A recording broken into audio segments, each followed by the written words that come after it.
Et salut à tous, aujourd'hui la vidéo du jour c'est formation payante versus apprentissage euh, solo.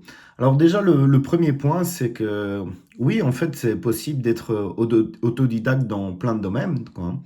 Et je pense même c'est la plupart des gens qui ont eu des gros parcours, il y en a beaucoup qui sont autodidactes, mais ça demande beaucoup d'énergie, de temps et d'implication.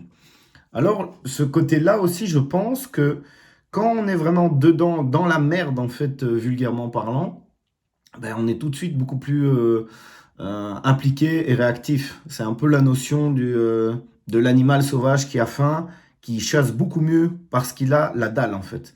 C'est un peu le même principe. Après, de ce point de vue-là, moi je trouve qu'avoir une formation ou avoir la dalle et après se former, ça peut être intéressant. Pourquoi? Parce que ça peut être un raccourci aussi et voir les erreurs qui ont été faites. Mais même, parce que ça en connaissance de cause, c'est un truc que j'ai fait aussi, c'est que je fais la formation, mais je fais quand même l'erreur par moi-même pour le vivre, quoi. Et vivre quelque chose et entendre quelque chose, c'est quelque chose de complètement différent. Donc ça, c'est le premier point. Et que ça soit payant, en fait, moi, je trouve ça totalement normal. Parce que quand on voit le temps que ça prend de tourner une formation, de récolter les informations, d'être disponible pour les gens, de parler gratuitement, donner du contenu et tout ça. Alors, évidemment, c'est pas juste en toute bonté de cause. C'est pour vendre un produit derrière. Je trouve ça totalement logique. Et pour les gens qui disent que toutes les formations ne servent à rien, encore une fois, je crois qu'il faut peser le pour et le contre. C'est que oui, il y a peut-être des formations qui servent à rien et qui sont juste là en fait pour être un produit à vendre. Ça, je peux l'entendre. Mais d'un autre côté, est-ce que quelqu'un vraiment se dit voilà, je vais faire une méga formation et je vais la rendre disponible à tout le monde gratuitement? Qui fait ça?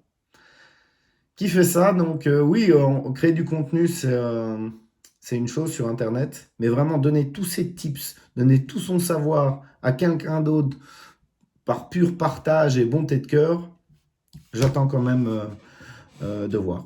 Donc ça, c'était pour la petite différence entre les deux.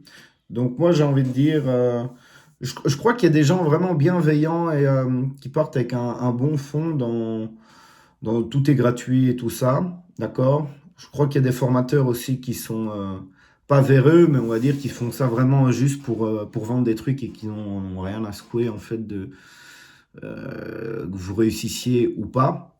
Mais en fait, la vie c'est dur en fait, hein. Et dans les deux cas, rien n'est facile. Et c'est pas parce qu'on a une astuce que tout va se passer comme vous voulez, sans aucun problème.